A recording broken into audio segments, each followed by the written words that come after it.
Maraming salamat po, Sir Nelson. Salamat. Salamat po. Teo. O, saan?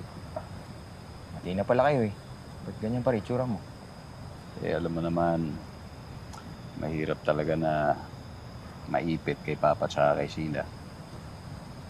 Pero si Mayor pa rin pinipili mo.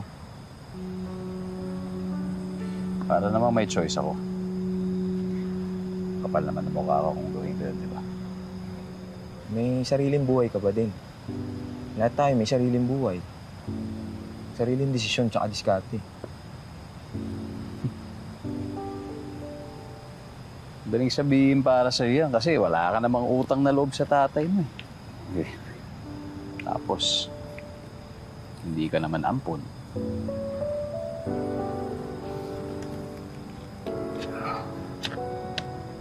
Eh, ang akin lang naman, San.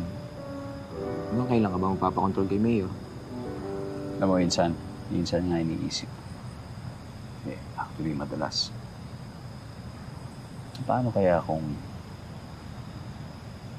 iba yung umampun sa akin? Paano kung hindi sila Papa? Paano kaya kung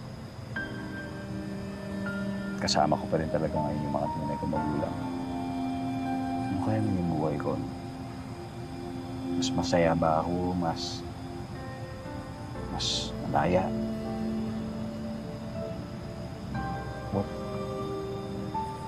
What kind of a person would I be?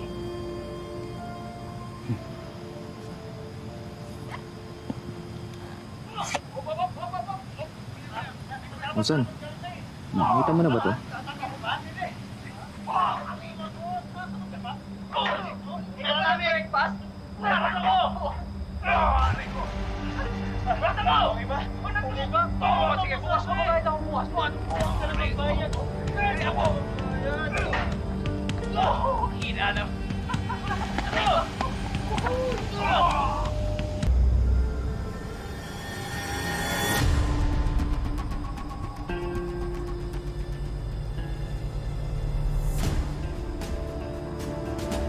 Ano to? Saan to? Iba-iba pangalan, San. Scammer daw. Pupunta sa isang lugar na may dalang magandang motor tapos sasabihin niya kailangan niya maibenta ng 15,000. Pero 5,000 lang hinihingin down payment. Ayun, oh. Nakalagay pa nga dito.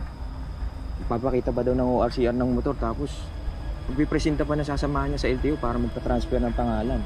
Pag nandun na sila sa loob ng opisina, ayun, tatakasan na yung biktima.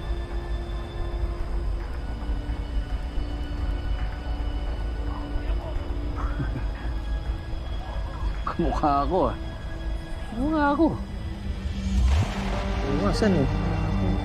Mukhang kamukha.